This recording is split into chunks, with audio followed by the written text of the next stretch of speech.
So this is what you want to find. It's under the frequently asked questions, but just know that the Silhouette app is in beta testing. Okay, so what you're going to do is follow these instructions, and it tells you, for example, I am on an Android, that I can go to the Play Store and search for the Silhouette Go app. But of course, if you are on an Apple product, then your process is going to be just a little bit different. So make sure you go over those instructions. So I'm in the Play Store, so I'm just going to go up top, and here's what I'm going to search for, Silhouette Go. And it pops up right off the bat. I'm just going to choose Install.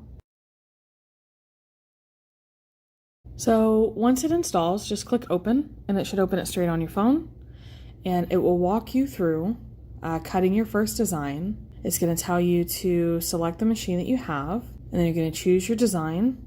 Tells you can tap and hold to add it to your favorites, and that you can sign into your Silhouette library. So it says arrange your design.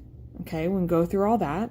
Select your cut settings, connect to your machine, which we're going to connect to our Portrait 3, and then it just has to follow the on-screen prompts. So we will go back through all of that. I'm going to go ahead and select my Portrait 3 here, and I can go ahead and sign in. Now, if you were not already a Silhouette Studio user, then of course you would have wanted to choose Sign Up instead of Sign In. So once I'm here, I can go ahead and select. Now these are files that are in my Silhouette library. I can go to recent downloads, user designs, personal use.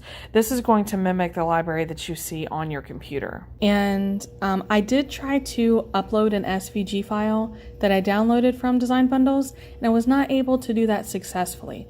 So what I had to do was upload the file using my desktop into my library and make sure that it was synced with my cloud account. And once I did that, the design did pop up here. So we're going to go ahead and select it. But just remember that the app is in beta testing. So if you experience any troubles, that's why. There's my file. So it came in really, really big. So we're just going to slide that down. Now I'm just using my fingers to pinch in and pinch out, and then I can use the handle on the side. And I'm going to position this on my mat. It does take both fingers to be able to move your mat around. And I'm going to position this on my mat. Now I have already loaded vinyl onto my mat, and I know that my vinyl is not quite the full 8 inches. You do have an 8 by 12 inch cutting area. So this is going to go on my portrait. So I need to measure my portrait and see what my cut area is. So it looks like I do not want my design any larger than 3 inches high. So I am going to size this to 3 inches. I am actually using the grid to size it, but let's explore some options available. So this is to copy and paste. I'm sorry, that was this little icon on the left bottom. Obviously we know that the right bottom is sizing. The upper right is your rotate, and then your upper left is your trash. Up here at the top is the undo and redo.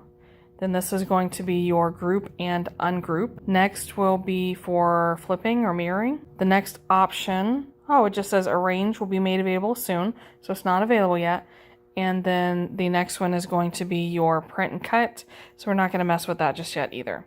So I did size this down to be 3 inches, and I'm going to position it to the left of my cutting mat, and that's where it corresponds with my vinyl. So I will continue to job settings, and I'm going to change this to vinyl and vinyl glossy. Hit continue. I do want it to cut. Hit continue. I do have the auto blade. Hit continue. I'm not going to mirror my design, but I can go ahead and do a test cut if I want. I'm going to hit continue.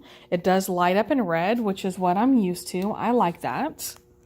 I will, looks like you can change it to don't cut, cut, or cut edge. I don't need to do that. I'll just hit continue. And it says to make sure that the Bluetooth is turned on. Mine is. So I'm going to scan. And it does say I have to grant permission for that. And it pops up. There's my Portrait 3. So it's going to connect Bluetooth. There we go. It's connected. I'll hit continue. Now it walks me through and tells me, hey, you need to load your material onto your cutting mat. And next, load mat in the machine. Let's go ahead and do that together. I'm going to line it up like I showed you guys a few minutes ago and hit load. So I will hit next, and it says press send to start cutting. So let's go ahead and do that. So it looks like I do have the option to cancel it if I want to. Okay, so once the cutting is done, I can return to arrange, return to library, or repeat job. We are just going to return to arrange, and that takes us back to our cutting mat. And then you'll be able to check out your cut and see what you think of using the new Silhouette Go app.